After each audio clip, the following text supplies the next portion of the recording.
Feliz tarde, mis queridos socios de aprendizaje. Bienvenidos a Desafiándote, nuestro programa semanal de entrevistas con gente maravillosa que contribuye al aprendizaje de la humanidad. Hoy está siendo grabada esta sesión, va a ser transmitida por vía de mis redes, por Facebook, por LinkedIn, y luego va a estar lista para ser observada en nuestro canal Queda ahí Residente. Por favor, recuerda suscribirte a nuestro canal con mi nombre y mi apellido. Ya sabes, Cotín con doble T. Ahí encontrarás este programa, anteriores que han sido maravillosos y espero que futuros, si Dios me da vida. El día de hoy estoy muy divertido porque viene una persona que a mí me resulta muy agradable de conversar, que es nuestro querido Rubén Morales. Feliz tarde, mi querido amigo. Hola Adrián, ¿cómo estás? Y bueno, saludos a toda la gente que te sigue. Muchas gracias por esta oportunidad, nuevamente estar aquí en tu espacio y bueno, y me honra mucho que alguien como tú me considere digno de estar aquí en este espacio. No solamente digno, sino que me resulta como muy apropiado. Como sabes, para mí el aprendizaje puede ser y debe ser divertido. Y muchas personas que se dedican a ser facilitadores de aprendizaje o conferencistas, la verdad es que no comprenden cómo es esto de la diversión y entienden que ser comediante es ser una persona poco seria. Y no hay nada más serio que ser un comediante. Entonces, quería conversar contigo precisamente acerca de esto. Y primero, conocerte un poco más. Háblanos de tus orígenes, de tu familia. Cuéntanos un poco sobre ti. Bueno, empatando ahí con lo que dijiste, o sea, no es que es lo más serio del mundo hacer humor, pero sí dista mucho de esa experiencia que tiene la persona cuando disfruta del humor como público, ¿no? Entonces, cuando ven que un libretista está trabajando, un guionista está trabajando serio, o un comediante de stand-up está pues escribiendo sus chistes, no es que esté no está en una constante risa, ¿no? Y no quiere decir que si algo te da risa está mal, no, para nada, sino que bueno, es un trabajo que en verdad, yo veo el humor como una manera de hacer filosofía light, ¿no? Porque el humorista siempre se está preguntando el porqué de las cosas y viendo las realidades de otros ángulos que la gente normalmente no ve. Entonces, por eso es un trabajo intelectual constante, ¿no? En cuanto a mi familia, bueno, yo, digamos, soy una persona que tiene muchas, ¿cómo se llama? Mucha ascendencia, es decir, muy plural, porque mi abuelo nació en Indonesia, aunque es holandés, mi papá es colombiano, mi mamá es venezolana, la familia de mi mamá es de Estados Unidos, entonces, de todos he heredado algo, ¿no? Yo digo que de Indonesia, pues como que lo que yo llamo la paciencia, la tranquilidad, el budismo, qué sé yo, de Holanda la altura, de Estados Unidos que hablo inglés, de Colombia el tesón por el trabajo y de Venezuela mi actual estado financiero, ¿no? Entonces, son cosas que uno hereda de cada uno.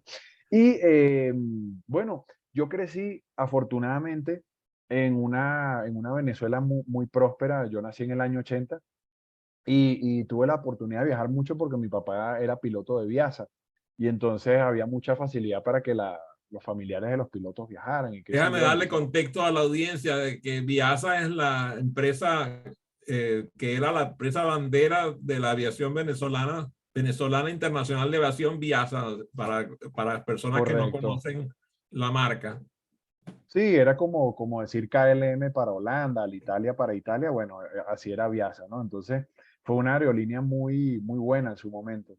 Y entonces, bueno, afortunadamente viajé mucho, siempre crecí como en esa multiculturalidad que significó mi familia. Y luego ya cuando llegó la hora de, bueno, de qué voy a hacer con mi vida, ¿no? Que es el final del bachillerato, pensaba yo que era ingeniería, pero después vi unas películas que me gustaron mucho sobre humoristas y yo dije, yo me quiero dedicar a eso. Yo no sabía si podía o no, pero empecé a darle. Y bueno, me di cuenta de que sí tenía capacidad para hacerlo. Y ahí poco a poco, pues como todo el mundo que va ingresando en un oficio, una cosa fue llevando a la otra. Y bueno, afortunadamente hoy día soy humorista y profesor de comedia y me dedico pues al área de, en mi agencia que se llama Rubén Morales Contenidos de Comedia, nos dedicamos a el área de guiones, el área de impartir clases de cómo ser humorista o cómo escribir sketches o cómo potenciar habilidades blandas desde el humor y damos también charlas y shows, ¿no? De comedia. Muy bien. Y ahora, o sea, ¿naciste en Caracas tú? Sí, en Caracas, Venezuela, correcto. Y ahora resides en Bogotá, Colombia, ¿es así? Sí, desde hace 4 años y medio estoy aquí en Bogotá, Colombia, así es. Muy bien. Por cierto que me encanta porque tu hijo ha empezado sus primeros pininos en el mundo tuyo. Creo que de alguna manera, pues, por admiración o por talento, por vocación, ya sigue tus pasos. Bueno, sabes que él sigue otros pasos que son como los pasos secretos, porque a mí me gusta mucho la natación. Yo practico natación desde hace 10 años y entonces lo acaban de hace un tiempo para acá, hace unos meses lo seleccionaron para el equipo Bogotá, que es un programa que digamos que prepara a los atletas para lo que son nacionales, panamericanos, olimpiadas y bueno, y la verdad es que tiene muchas condiciones. Entonces, Dios mediante, ojalá siga así y eso le abre muchas puertas, como por ejemplo, quien quita, ¿no? Una beca en los Estados Unidos en alguna universidad. Qué bueno, le deseamos mucho éxito. ¿Cómo se llama tu hijo Gracias. de nuevo? Tobías Morales. Tobías. ¿Ah? Por favor, saluda a Tobías de mi parte. Oye, Gracias. cuéntame, esto del humor, ¿qué es eso del humor? Porque humor también son los humores del cuerpo, ¿verdad?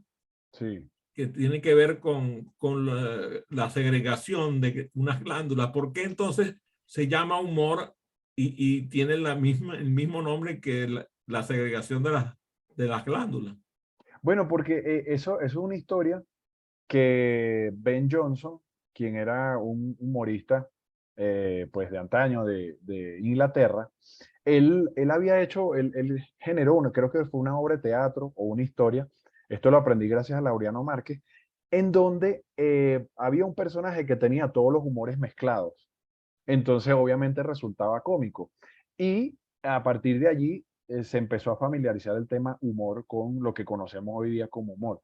Pero bueno, si nos vamos al término epistemológico, o sea, a la epistemología de la palabra humor, humor es un tipo de fenómeno cómico que está relacionado con hacer pensar, hacer reflexionar y con el optimismo.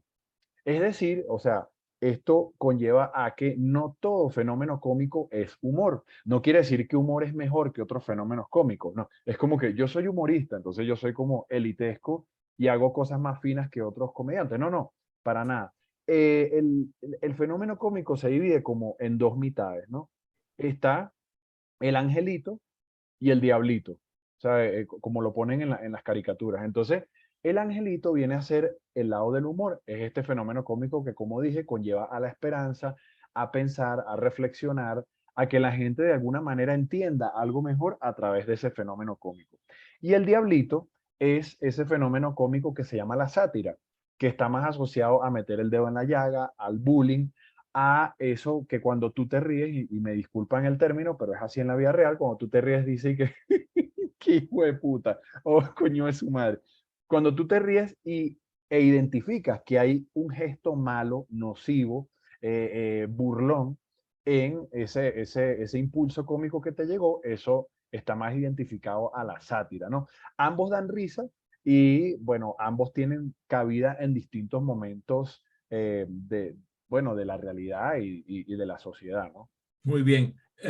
Fíjate que hay una palabra que no la he escuchado en otros países, que nosotros la decimos en Venezuela, que es el chalequeo. Ah, sí, sí, Y sí. el chalequeo es humor, el humor sátiro, ¿verdad? Sí, está más asociado a la sátira que también cuando le dicen el aplique, ¿no? ¿Qué es eso? Precisamente es hacer que mucha gente se ría a costillas del dolor de una persona de la que se están burlando. De hecho, una cosa que uno entiende cuando sale y vive en otras sociedades, ¿no?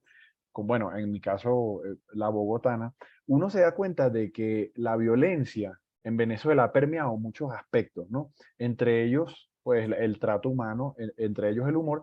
Y en Venezuela hay un fenómeno que es que si a ti te echan broma y tú te molestas, tú eres el que pierde. No, digamos que no está siendo imprudente el que te está molestando. El imprudente eres tú porque te molestaste, ¿no? Y cuando Bueno, tú vas a... déjame decirte, Ajá, déjame detenerte para decirte que, por ejemplo, ahorita hablabas el bueno y el malo, ¿verdad? sí, Dijiste sí, incluso me gustó porque lo pusiste como en un hombro y al otro, así como el angelito que habla, el que habla bien y el que habla mal, el ángel bueno y el ángel mal. Resulta que en correcto. esta sala tienes al osito cariñoso y tienes al perverso Adrián, o sea, en serio, te coincide porque está Francisco Duarte, ¿verdad? Que es conocido ampliamente en los medios nuestros como el osito cariñoso, y estoy yo que siempre el perverso Adrián, siempre soy el perverso Adrián, no sé por qué me he ganado esa fama, ¿no? Entonces, fíjate, tú hablas de aplicársela, y esta mañana yo precisamente conversando en la mentoría con Francisco, yo le decía, Francisco, recuerda que el que se arrecha pierde. Y, y ahora que me doy cuenta, eso solamente lo puede decir un venezolano, porque resulta que Correcto. para el venezolano eso es verdad. O sea, si la persona la están chalequeando y se molesta, el que pierde es que lo chalequearon. ¿Cómo va a hacer eso justo? Eso no puede ser justo, ¿no? Sí, bueno, y no estoy diciendo que es malo o bueno, simplemente, bueno, son códigos sociales, ¿no? Pero ahora, digamos, en esta onda en la que está entrando el mundo de respetar y qué sé yo, pues sí, sí hay que tener un poquito más de cuidado con eso. Sobre todo ya que estamos entrando como al terreno de la comedia empresarial, por así decirlo, ¿no? En la comedia empresarial quizás muchos de los que están aquí llegaron es por eso y ver cómo utilizar la comedia en ambientes laborales. Sirve más el humor blanco. Ojo, yo no estoy diciendo que el humor blanco es mejor, ni como quizás ya hayan intuido que quizás yo soy una persona que no hace humor negro y yo no tengo nada en contra del humor negro. Es simplemente que está comprobado y está estudiado a través de muchos papers que han presentado en instituciones como la Sociedad Internacional de Estudios Humorísticos, que en inglés es la ISHS, International Society for Humor Studies, y en la AATH o AATH, que es la Association for Applied and Therapeutic Humor, o Asociación para el Humor Terapéutico y Aplicado. Entonces, han demostrado que el humor en ambientes laborales que es más pertinente es el humor blanco, el humor familiar, lo que llaman muchas veces chistes de papá, ¿no? Dad jokes. O sea, chistes o bromas que no vayan a malograr o hacer sentir mal a alguien, ¿no? Chistes benevolentes, por así decirlo, o humor blanco, que llaman humor blanco. Porque eso de alguna manera, cuando hay gente que está en posiciones de poder dentro de una empresa y hace un chiste, que de alguna manera hace que se sienta aludido o se sienta señalado o se sienta chalequeado o que le han hecho lo que llaman ahora microagresiones, ¿no? A alguien que está por debajo en la jerarquía de mando, pues esa persona se va a sentir mal, ¿no? Entonces recomiendan que sea un humor que tiende puentes, más no los corta. Ahora, sin embargo, leí un estudio hace poco que me llamó mucho la atención, que decía, no importa si tu jefe hace chistes tipo Adrián, es decir, del impertinente o el malo, como se hace llamar Adrián, o hace chistes o bromas tipo Francisco, que es el osito cariñoso. Lo que importa en el fondo es que haya una relación Cuidado, estrecha. porque resulta que el osito cariñoso es el que hace aquí el papel de malo y yo soy el que tengo la fama, pero no hago eso, nunca, no lo hago nunca. No, pero lo que decía este estudio es que al final lo que importa realmente es que haya una buena relación humana, más allá de que si el jefe es echador de broma hacia lo satírico, ¿no?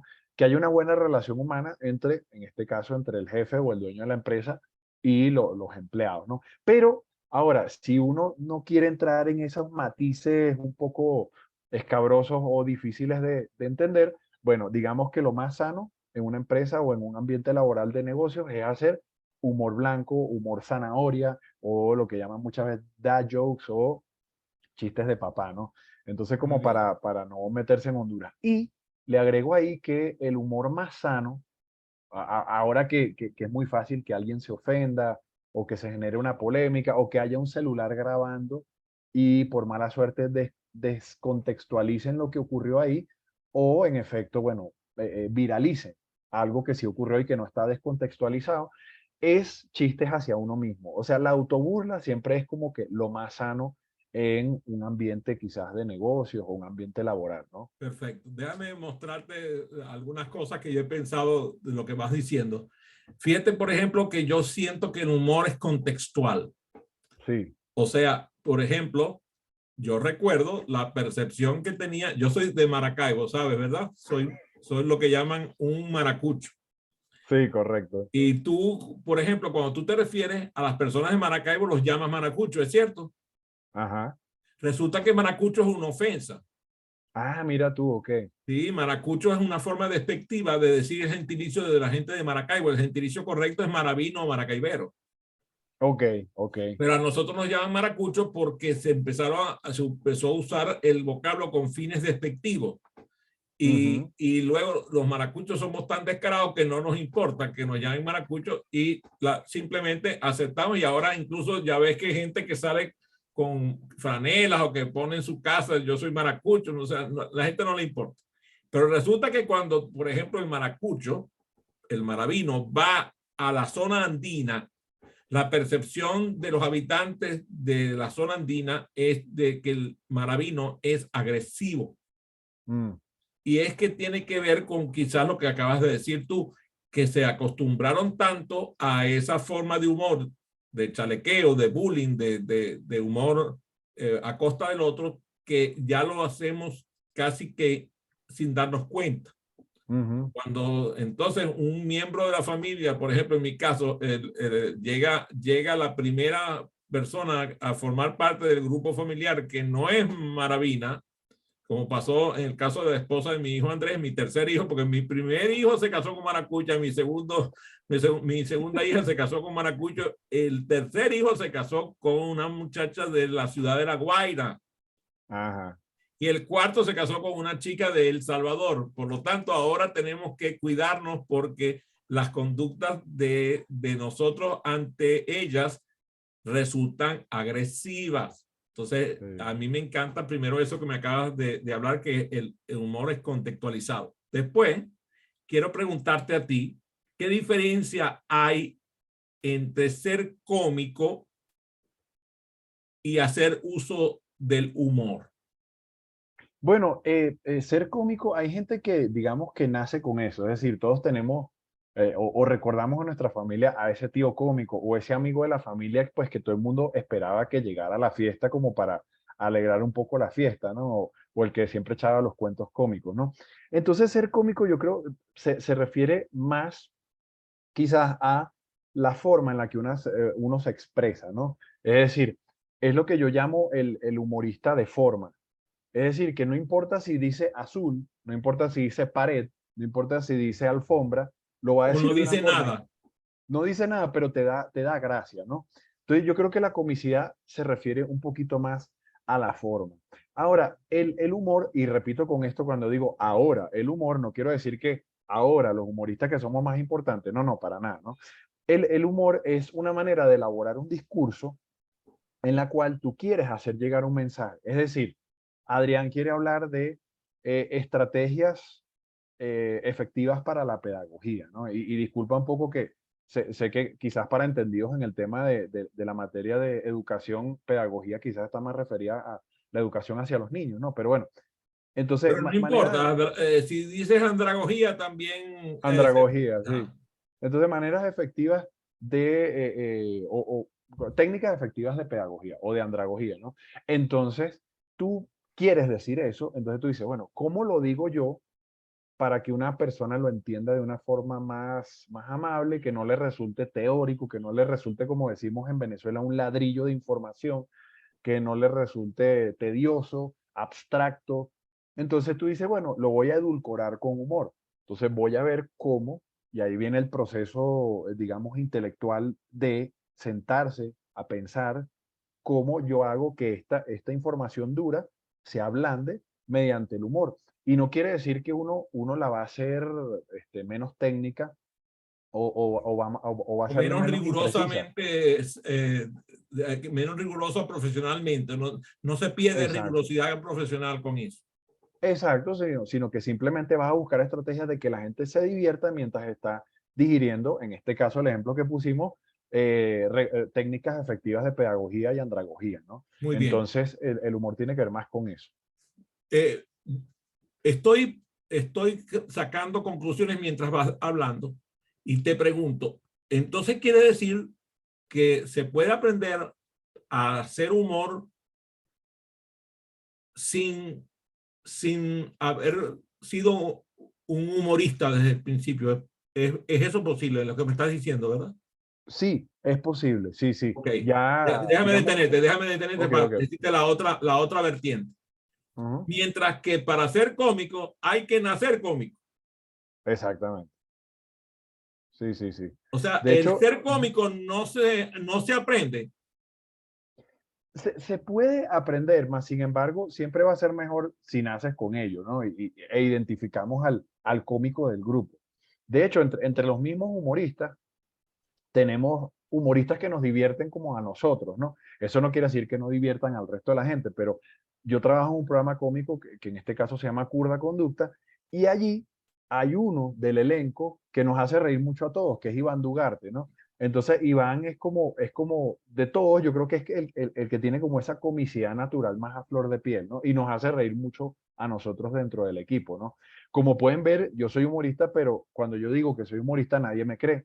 Y pues, pero si tú no tienes cara de cómico, yo le digo, bueno, pero ¿qué quieres que te diga? Eso, a eso me dedico y es lo que me gusta hacer, ¿no? Y por fortuna vivo de ello. Entonces, sí, el cómico como que nace cómico, ¿no? Ahora, sí he evidenciado, gracias a mi experiencia dando mis talleres de stand-up comedy, a mi experiencia dando talleres de payaso de hospital, que alguien se puede hacer cómico o puede agarrar las herramientas del humor e implementarlas adrede, es decir, a propósito, de manera consciente para lograr un efecto cómico en un público. Y en cuanto a la comicidad, lo que sí se puede hacer es que tú te hagas amigo de tu ridículo interno. Es decir, hay gente que no se la lleva bien con su ridículo interno o con sus falencias, porque el humor el principal insumo del humor son las derrotas sociales. ¿Qué son las derrotas sociales? Cosas de las que tú no te enorgulleces y mucho menos vas a contar en una primera entrevista de trabajo o en una primera cita amorosa. Tú no vas a decir, ay, sabes, no me gustan mis nalgas, o estoy hasta aquí endeudado, o tengo 4 divorcios, o, bueno, no sé, cualquier cosa de la que uno no esté orgulloso, ¿no? O choqué el carro anoche borracho, lo que sea.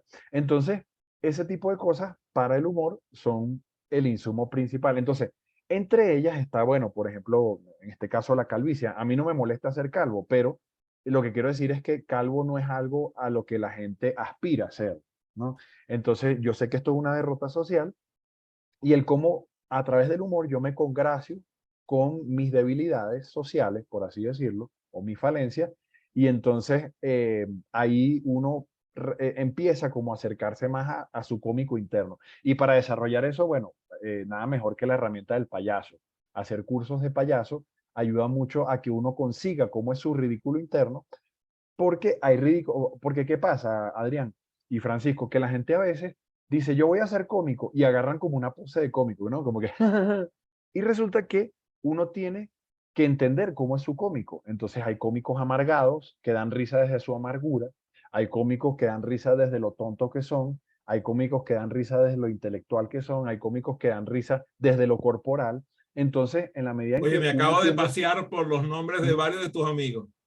sí, claro, o sea, por ejemplo, no estoy, Laureano, un cómico intelectual sí, impresionante. Briseño, el profesor Briseño, por ejemplo, da mucha risa es cuando él se pone como amargado, como que cuando algo le da mucha rabia, ¿no? ¿Quién más? Bueno, Emilio que es interesantísimo porque desde la seriedad es donde es más hilarante. El Correcto, conde de correcto. Guácharo, por ejemplo, yo tuve la oportunidad de conversar con él y almorzar con él. Es una persona muy agradable, una persona educada, además, una cosa interesantísima. Y tú lo que menos piensas que si lo conoces, descontextualizado es lo que él hace, ¿no? Sí, correcto. Y otro ejemplo que me gusta mucho es el de Gru, el jefe de los Minions. Que Gru, bueno, es un villano, de hecho, my favorite villain o mi villano favorito. O Despicable Me, se llama en inglés, perdón. Y entonces él es un villano, pero es un villano que termina dando risa, es un personaje cómico, ¿no? Muy Entonces bueno, excelente. uno empieza a entender que los cómicos, y esto es un mensaje para todos los que nos ven aquí, los cómicos somos como los jugadores de una plantilla de fútbol. Entonces está el jugador que es portero, el jugador que es mediocampista, el jugador que es lateral, el jugador que es delantero. Entonces, asimismo, en un show de comedia, digamos, tú puedes tener al cómico que es el delantero, el cómico que es el portero, entonces hay distintos tipos de cómicos para distintos momentos de la sociedad. Voy a tener que publicar, estoy seguro que Francisco me va a ayudar con eso. Voy a publicar la frase, eso de congraciarse con el ridículo interno. De verdad que me encanta la manera de expresarlo. Gracias. ¿Qué diferencia hay entre ser cómico y ser comediante? Bueno, el ser cómico, todos podemos ser cómicos, o todos somos cómicos eventualmente en algún momento del día o de la semana, ¿no? Es algo que no se planifica, que es espontáneo, ¿no? El comediante, pues, es alguien que, y esto es algo que yo digo en mis talleres, y disculpen un poco lo soez, pero es alguien que es también profesional en fingir el orgasmo, ¿no? Es decir, entonces tiene que ser cómico un miércoles a las 2 de la tarde. Entonces ya uno, bueno, se prepara el oficio, tiene que crear material, está constantemente escribiendo para en un momento determinado, necesitamos una píldora de humor. Bueno, tú vas al Walgreens o a donde sea en Estados Unidos, a la farmacia, a la droguería, te compras tu pastilla, te la tomas y surtió su efecto. Entonces, eso es lo que debe hacer el humorista, debe ser cómico adrede utilizando técnicas y material que ha ido escribiendo y creando con el tiempo, ¿no? Oye, es estupendo. Se me ocurre inmediatamente que si no lo has hecho ya, deberías dar programas de comedia para vendedores, porque la herramienta de la comedia parece ser una herramienta fabulosa para la gente que trabaja en ventas. ¿Has hecho experiencias específicamente acerca de ventas? Sé que Sí, tienes una amistad con mi querido amigo Carlos Rosales, así por eso te pregunto. sí, gracias. Bueno, de hecho, todo empezó porque, dada al, a la gran movida de mata, como decimos en Venezuela, el sacudón económico que hubo en Venezuela y sacudón del cual todavía no termina de salir del todo. Entonces yo dije, oye, me tengo que reinventar porque la verdad es que bajó mucho el trabajo, las contrataciones, los guiones que salían y todavía era una época donde el trabajo digital no estaba al 100%, ¿no?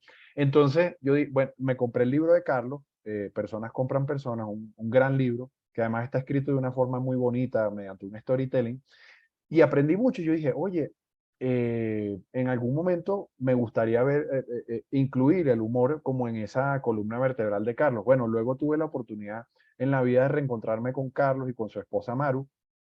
Y entonces le dije, oye, ¿qué tal si hacemos esta combinación? Porque el humorista para justamente el momento de hacer rapport, el humor le vendría bien. A él le gustó mucho, entonces hicimos esa simbiosis y hemos dado varias charlas y conferencias de cómo el humor optimiza el proceso de ventas, ¿no?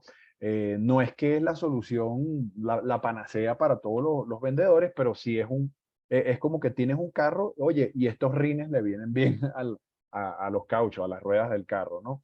Entonces, sí he dado varias veces esta formación. Eh, Hemos hablado del humor terapéutico. Ujú. Entonces, hablando de contextos empresariales, y por eso hablamos de tu tema de la comedia empresarial, ¿has utilizado esta herramienta con fines de ejercicios de dinámicas de grupo utilizando la comedia en contextos empresariales, por ejemplo, para mejorar el clima organizacional, para optimar el trabajo en equipo, para Sí. esas competencias blandas que tienen que ver con el trabajo empresarial. Bueno, sí, y de dos maneras. Una podríamos decir que es el ala de los shows, del stand-up comedy, y la otra es la de los talleres, ¿no? Entonces, en el ala del stand-up comedy se ha usado, te diría que ni siquiera para mejorar, sino para evitar que el avión que va en picada se estrelle. ¿A qué me refiero con esto? Y yo creo que el contexto venezolano de entrada del país a la profunda crisis económica sirvió mucho de ejercicio para eso. Entonces, varias veces me pasó que iban a hacer lo que llaman un downsizing, ¿no? Es decir, una empresa que por años estuvo en un edificio muy grande, muy icónico de la ciudad, se tuvo que tomar la decisión de mudarse a una oficina más pequeña porque simplemente se les quedó muy grande el edificio. Eso conllevó, bueno, a crisis humana dentro de la empresa, porque o había gente que vivía cerca o que ya habían hecho toda su rutina de vida alrededor de esa zona de la ciudad, y entonces los iban a llevar a otra. Y en ese caso me tocó a mí la dura tarea de recibir a los empleados en esta nueva oficina con un show de comedia. Y literalmente la primera hora en la que iban a estar ahí, es decir, ese lunes a las 7 u 8 de la mañana, no me acuerdo qué hora era, me tocó a mí hacerles un show de comedia. Entonces, eso alivió como que la mala noticia.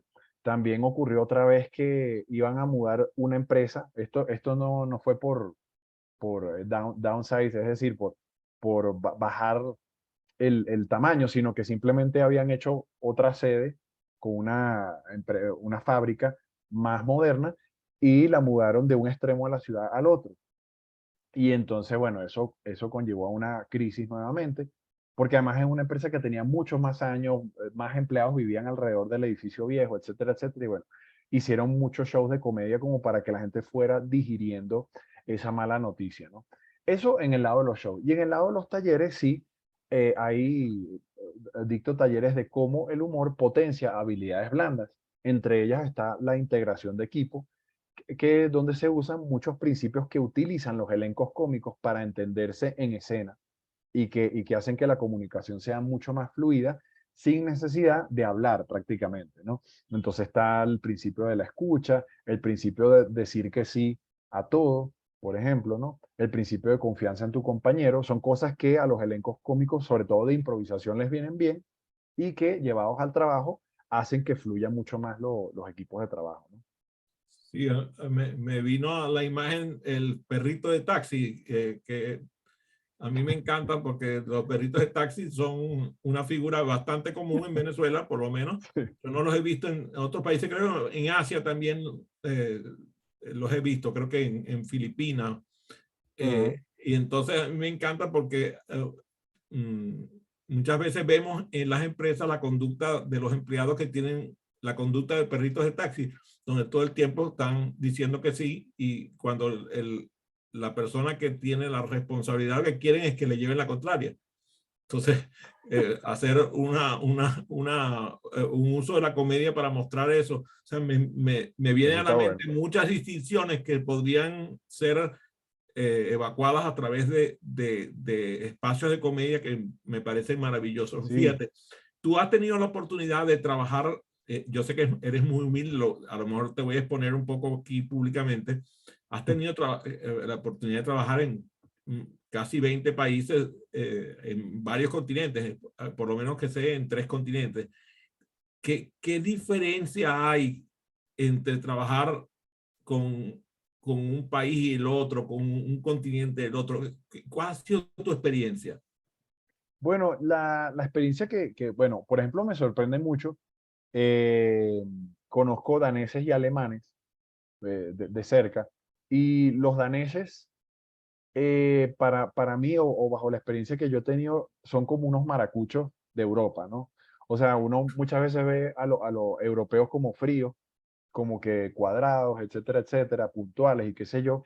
Y en esta relación que yo he tenido a través de la familia de mi hermano, que está casado con una alemana, y ella a su vez es descendente de su mamá que es danesa, los daneses son demasiado echadores de broma.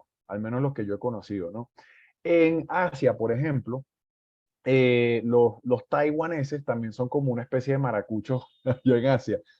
Una vez estuve en un congreso de humor en Hong Kong y la comitiva o la delegación de taiwaneses eran muy echadores de broma, cosa que me llamó mucho la atención. Los japoneses, por el contrario, son personas muy frías, muy cuadradas, etcétera. Lucen, cuidado, lucen muy fríos, Bueno, pero no lo son. Son sí, sí. extremadamente emotivos.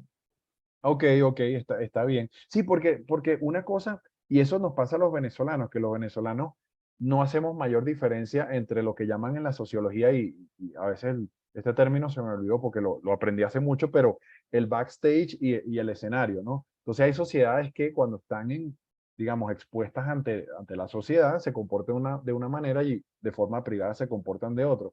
El caribeño, me parece a mí, y el venezolano, no hacemos como mayor distinción, o sea, hay como una gran escala de grises de por medio y entonces mezclamos todo y nos comportamos públicamente como nos comportamos de forma privada, ¿no? Entonces, una diferencia que sí he notado mucho quizás es el tema de los climas, ¿no?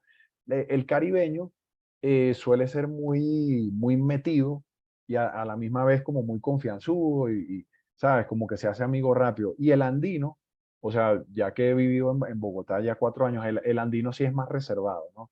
El andino, de repente, o sea, te pongo un ejemplo, estoy comprando algo en un supermercado y le echo una cierta broma amable a la cajera, por decir algo, como que no lo entiende, ¿sabe? Como que se quedan así como, ¿qué me dijiste? Como que, o sea, me debo reír, está bien. Tú ves en la cara que como que no se dan el permiso de reírse, no entienden qué está pasando, ¿no? Entonces sí he notado como esa diferencia, sobre todo en los países andinos y los países caribeños. Mira qué cómico, porque resulta que a mí la experiencia, por ejemplo, que de Dinamarca que comentaba, yo tuve Ujú. la oportunidad de viajar a ese país y permanecer un periodo bastante largo en Dinamarca. Y es tal cual como dices, es un país divertido, divertido de gran manera. Y son cosas que nosotros no podemos entender. Y yo me sentía como en casa, o sea, en serio, como tú dices, son los maracuchos de Europa. De verdad me sentí así allí.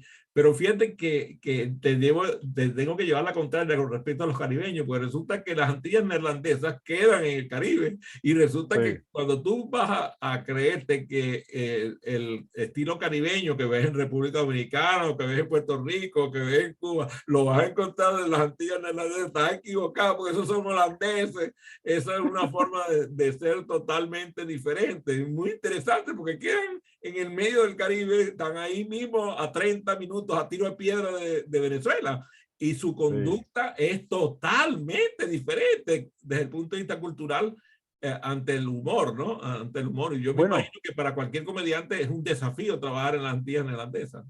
sí, yo no he tenido la oportunidad de trabajar, pero mi papá vivió en Aruba un tiempo porque él voló para la aerolínea que ya no existe, que se llama Air Aruba, se llamaba. Y entonces ahí incluso tenían una relación entre los holandeses, bueno, pues son holandeses al final, ¿no? Pero los Claro. holandeses nacidos en Aruba y los que venían de Holanda. Entonces, los de la isla le dicen a los holandeses Macamba, ¿no? Entonces, es como una forma un poco quizás despectiva de llamar a Despectiva. ese holandés de Europa, ¿no? Que está ahí en Sí. la isla. Y es interesante porque además la gente de Aruba es diferente de la gente de Curazao.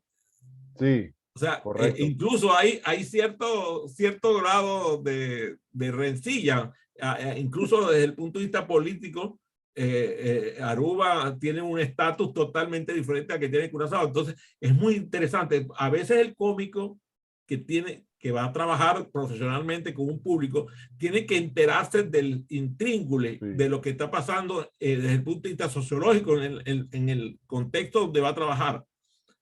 Sí, sí. De hecho, qué bueno que mencionas eso, porque a mí me gusta mucho cuando voy a hablar con un cliente y decirle, mira, vamos a hacer humor en la empresa para X o Y fin, ¿no?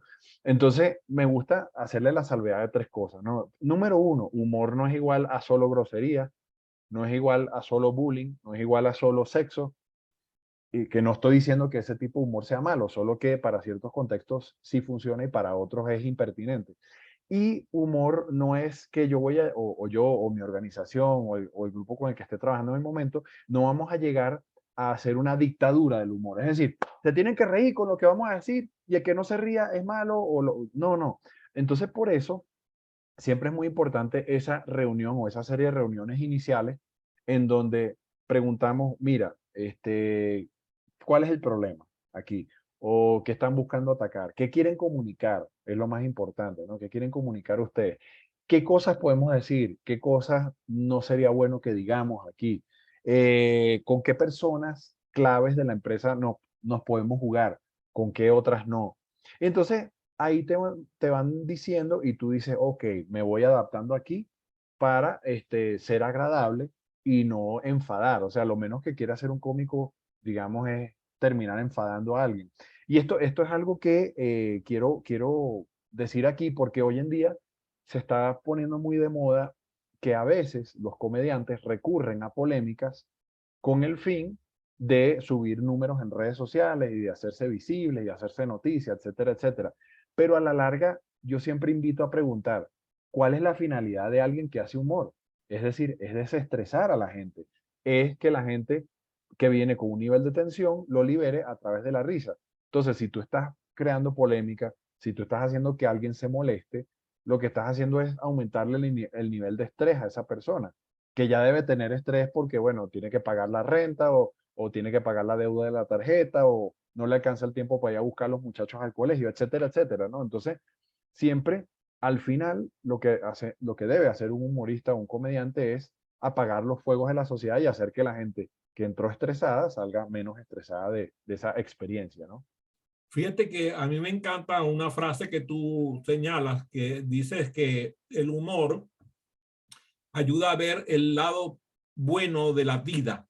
Me encanta esa frase, de verdad, que cuando la leí me pareció ilusionante, porque muchas veces yo siento que el trabajo de hacer reír a la gente por algo bueno, por algo sano, por algo positivo, en un momento en los cuales se está pasando momentos de precariedad, de desasosiego, de dolor, por razones múltiples. O sea, estamos llenos de catástrofes, llenos de malas noticias.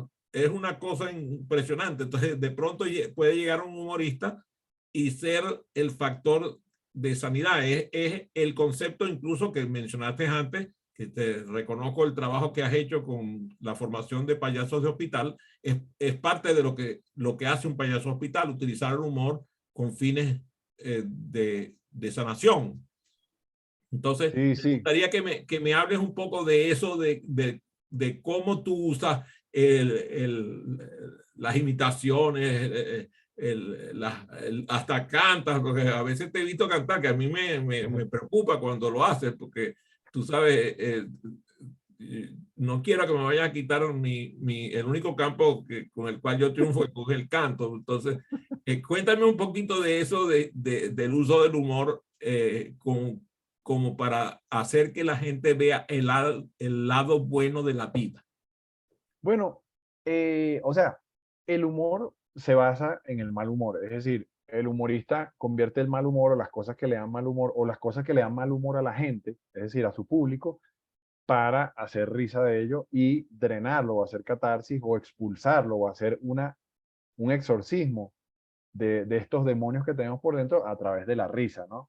Y no necesariamente a través de agarrarse a golpes en la calle o insultar a alguien, ¿no?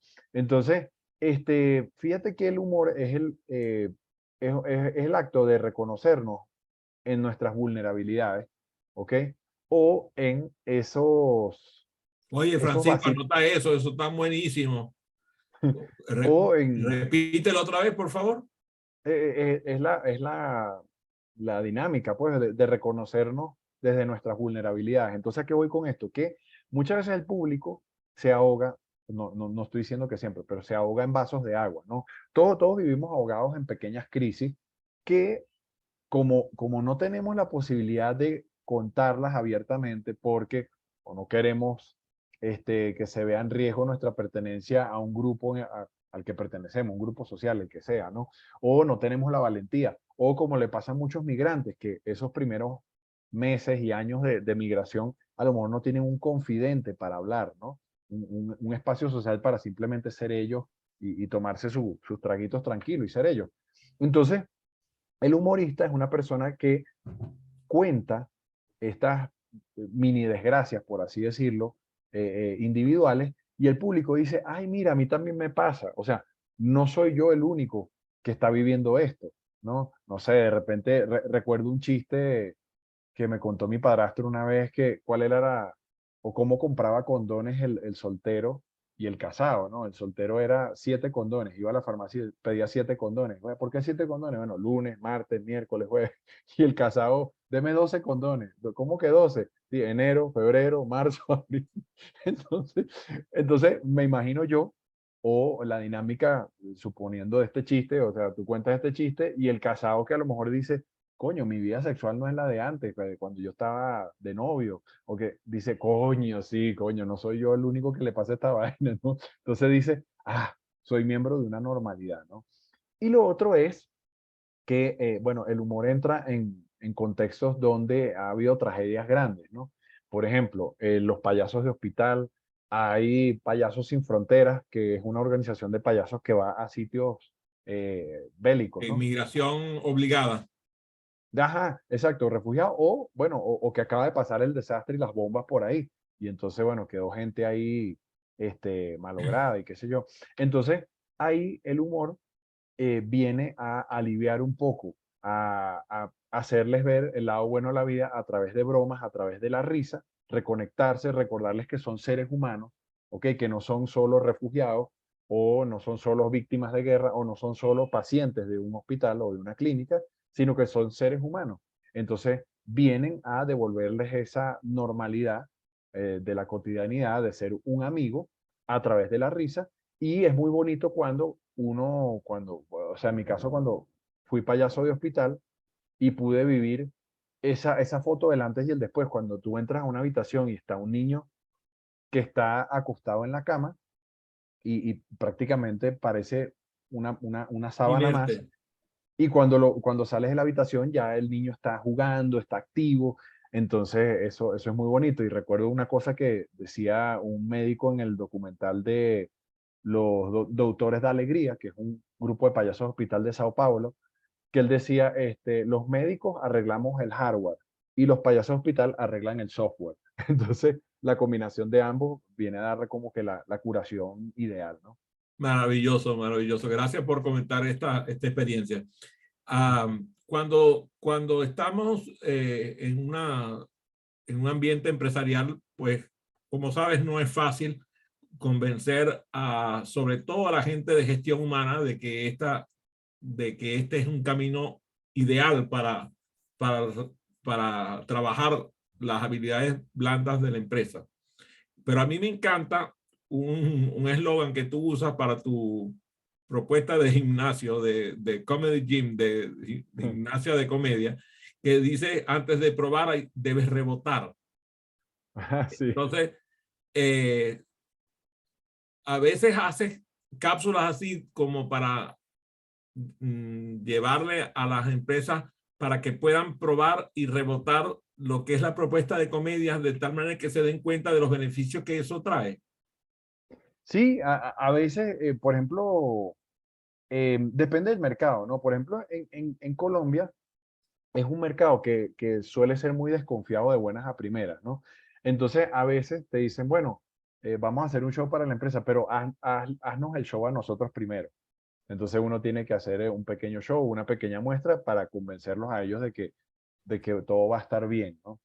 Pero también pasa lo contrario, Adrián y Francisco, que lo contrario que es que a veces la cúpula de, bien sea gestión humana o lo que llaman recursos humanos también, o la cúpula de mercadeo, les gusta mucho un comediante o algún formador de comedia o bueno, alguien que haga actividades de comedia en las empresas y entonces les gusta a ellos. Y dicen, este es el idóneo, lo contratan. ¿Y qué pasa? Que ese humorista no es el que más le gusta al público final, que es quizás, no sé, los obreros que están en la planta, ¿no? Entonces, a veces es bueno que las empresas hagan como una pequeña encuesta o tengan sus informantes en partes de la empresa, digamos que sea el trabajador más de la planta, ¿no? Porque a veces quieren llevar cosas de comedia y resulta que terminan sorprendidos ellos porque dicen, no, este comediante es buenísimo, y cuando van y lo presentan resulta que no es el que les gusta y la gente no termina disfrutando la experiencia, ¿no?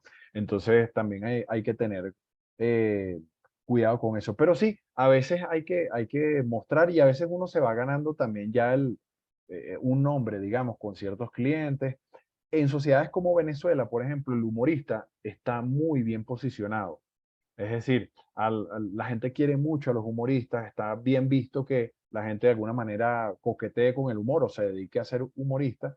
Entonces, entrar a las empresas no es tan difícil como puede ser en otras sociedades que todavía están como muy resistentes a eso, ¿no? Voy a aprovechar que está Francisco aquí porque fíjate, una de las cosas que nosotros nos damos cuenta es que crear un material de comedia para un ambiente empresarial resulta una habilidad mm, que sin el debido acompañamiento resulta desafiante, complejo. Sí.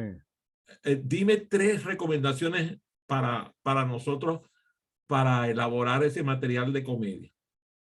Bueno, número uno, no le tenga miedo al error. Es decir, hay un espacio y hay que fomentar espacios entre que yo creo un material y lo presento al público. ¿Qué pasa? Yo no sé por qué razón y me he encontrado con muchos casos así de personas que como que cuando se los digo dicen, ah, ¿verdad? Que la gente dice, ay, se me ocurrió algo, lo voy a poner en las redes, pa. Y entonces es como una eyaculación precoz de ideas, ¿no? No, o sea, entre lo que tú generas, tú dices, bueno, por ejemplo, tengo una charla, Adrián o Francisco, quiero generar unas cosas cómicas. Ok, a ti te parecieron cómicas en tu cerebro, está bien, tú las generas. Entonces ahora pasa a mostrárselo a alguien que te dé un feedback, digamos, sincero, pero sin ánimos de malograr tu trabajo. Entonces tú dices, ah, ok, lo que yo pensaba que era cómico, resulta que algunas cosas sí son cómicas, otras no son tan cómicas, otras a lo mejor son un poco impertinentes para este espacio. Esa persona a lo mejor te dio nuevas ideas y tú dices, ah, ok, aquí lo calibré mejor, de modo que cuando llegues a la experiencia final, no vayas a poner la torta sin haber probado todo. Porque, bueno, aquí vamos a un segundo tip.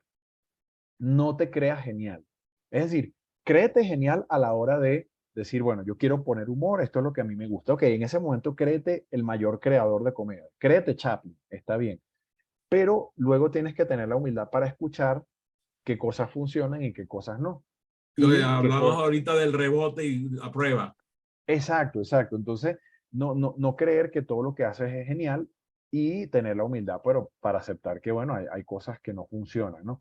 Y una tercera es que, bueno, todo material nuevo va a tener cosas que funcionen y cosas que no, ¿no? Entonces, saber que eso va a ser así, promover esos espacios de laboratorio en el medio, pero saber que siempre esa primera vez que uno va a probar un material frente al público, pues hay cosas que van a salir distintas a como las escribiste en el libreto, hay cosas que quizás no funcionen del todo, hay cosas que sí acierten. Y la otra, bueno, y aquí le agrego una cuarta, es que, bueno, una vez que creaste algo que funcionó, que es difícil crearlo, llegar a algo que funcione, seguramente, o lo que te estimulo yo a hacer es que lo uses varias veces, o sea, lo uses muchas veces, porque ya son como misiles que vas consiguiendo para que sabes que funcionan, ¿no? Es como el cantante cuando llega y genera un hit, un número uno de Billboard o una canción muy exitosa, no la va a botar, no la va a abandonar. De hecho, si tú vas ahorita a un concierto qué sé yo, Luis Miguel, Luis Fonsi, él te va a cantar los mejores éxitos de su carrera. Y eso es lo que tiene que hacer una persona que hable en público, ir recopilando pues todas las cosas que le funcionan y que le hacen quedar como genial en el público. Entonces, cuando las vayas a volver a hacer, lo que yo digo es finge el orgasmo, es decir, dilas como si se te están ocurriendo en ese momento. Que eso es lo que, la sensación que da un comediante cuando se está presentando. A mí me encanta cuando aquí los programas de humor, que los hay varios muy buenos, en horarios nocturnos de los canales principales de Estados Unidos, me doy cuenta de que ellos están jugando con sus guionistas a ver, están haciendo como apuestas a ver qué es lo que va a funcionar y qué no va a funcionar. Y ellos saben que hay bromas, jokes que van a funcionar Sí, y otros que van a fracasar. Y se hacen apuestas y entonces de pronto hacen cosas muy graciosas. Te diste cuenta que hubo un ejercicio de desviar un asteroide disparándole unos misiles. sí, Bueno, sí, resulta que ellos hicieron, o sea, mostraron cómo estaba la NASA, el salón donde estaban los que estaban operando el lanzamiento y cómo celebraron y todo eso. Entonces resulta que uno de los comediantes montó un cuarto con sus guionistas, para que vean que ellos no son los únicos que celebran cuando tienen un acierto. Miren cómo nosotros celebramos cuando uno de nuestras bromas funciona, y fue muy simpático, porque entonces emularon la misma conducta que habían tenido la gente de la NASA con las conductas entre ellos, así como celebrándolo en grande. Pues. La verdad es que sí lo hacen con frecuencia, porque ellos se apuestan que esto no va a funcionar o que aquello. Me interesa mucho darme cuenta de eso que acabas de decir, que prueban y prueban y prueban, y hierran, sí. y de tanto van encontrando el camino correcto, ¿no? Sí, porque lo otro que yo estimulo y que recomiendo también es no meterse esta idea un poco ególatra de yo contra el mundo o yo el creador, ¿no? Porque muchas veces se nos ha estimulado de la pluma de César Miguel Rondón o de la pluma de Delia Fiallo. Y entonces uno dice, bueno, esta persona escribió toda la telenovela. Y la verdad es que cuando uno empieza a entender el mundo de las telenovelas, por ejemplo, uno sabe que el autor principal genera como la gran macro historia, lo que va a pasar en cada escena, y luego están los dialoguistas. Entonces, no vean como mal el tener, eh, eh, tercerizar, o quizás no del todo, pero tercerizar la ayuda creativa, ¿no? Entonces, bueno, para eso hay libretistas, guionistas que te pueden ayudar. Eso sí, no es que tú vas a actuar lo que ellos escriban, ellos van a escribir para tu estilo. Eso es lo que debería hacer un buen guionista de comedia, escribir y mimetizarse a tu estilo para que la cosa cuando termine siendo creada se parezca lo más posible a cómo lo dice, pues, quien lo vaya a decir. Muy bien, para finalizar esta entrevista, pues voy a darle ahorita cabida para que Francisco pregunte, porque ha estado muy destacadamente callado, cosa que me extraña. No, atento, atento, callado, pero con atención. Bueno, Rubén, encantado de verte. Realmente me parece Gracias. extraordinario esto que planteas. Y fíjate, Rubén, yo coordino un equipo de trabajo de facilitadores y consultores. Nos reunimos bajo una empresa que se llama Proactic. Ya pues vamos el próximo año a cumplir 30 años en el mercado venezolano y también internacional. Y uno de los criterios de selección de los facilitadores, cuando yo pues entrevistaba facilitadores, me fijaba mucho si sonreían o no. Y un Ah, facilitador que no se sonreía, para mí era altamente sospechoso. Es decir, me preguntaba por qué esa persona no sonríe. Y yo quiero hacerte esa misma pregunta a ti, puede ser que sea, y quiero chequear este juicio que tengo. La pregunta es esa, cuando alguien no sonríe, ¿significa que perdió la alegría en algún momento de su vida? sí, yo diría que sí, a lo mejor está resignada a alguna realidad, ¿no? Mm, Lo otro también, bueno, es un proceso natural de que el ser humano en la medida que va creciendo va riendo menos, ¿no? Eso está eh, cuantitativamente demostrado.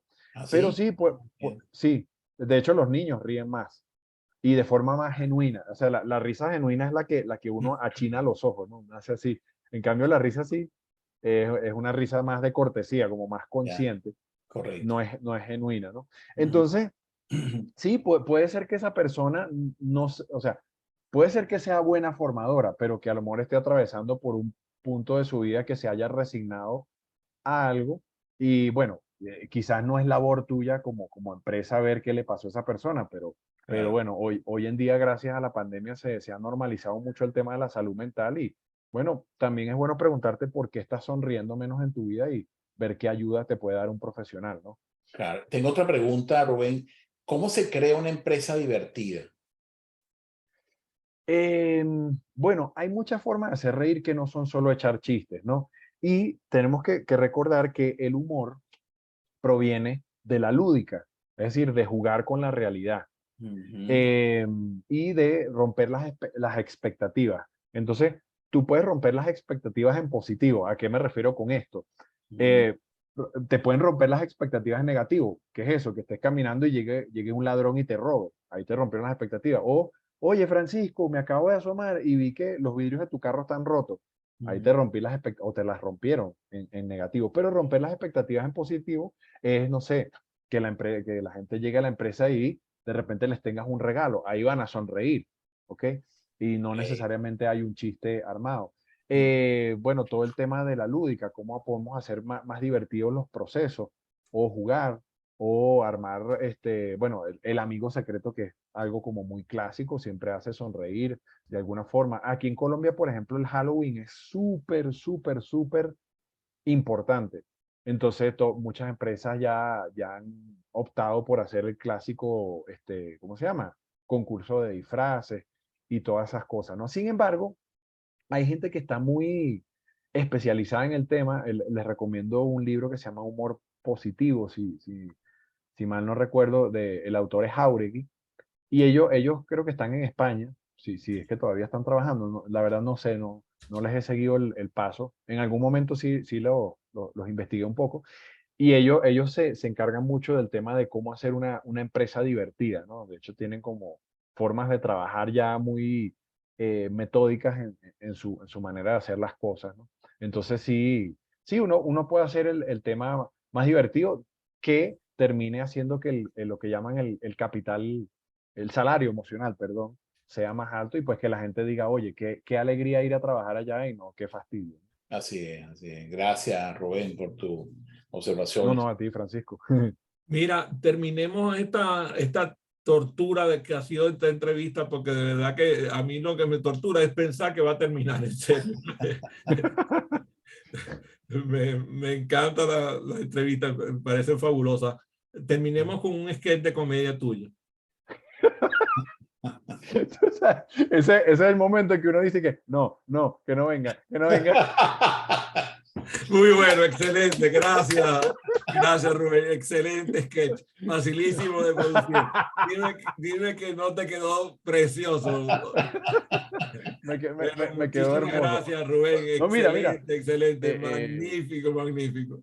No, hablando en serio, Adrián, No, si yo te estoy hablando en serio, fue el mejor sketch que yo he podido ver, o sea, en serio, a mí me gustó. Sí, en todo este tema de los crossovers musicales y qué sé yo creo que va a llegar el día en que vamos a tener música llanera en inglés, y entonces yo la pieza que me he imaginado es Mercedes, de Simón Díaz, que yo creo que sonaría así como que Mercedes is taking a bath in the shores of the river. My I don't wanna see her, but she's va a frenar mine. I really don't wanna see her, but I don't have the fault. That she looks like an emerald with flowers of sucking. That I tell a friend is too difficult for me. Gracias. Muchísimas gracias. Gracias, Rubén. Muchísimas gracias, No, Rubén. a usted, Excelente. Bueno, les deseo una feliz tarde a todos. Gracias por haberse conectado. Igual, gracias.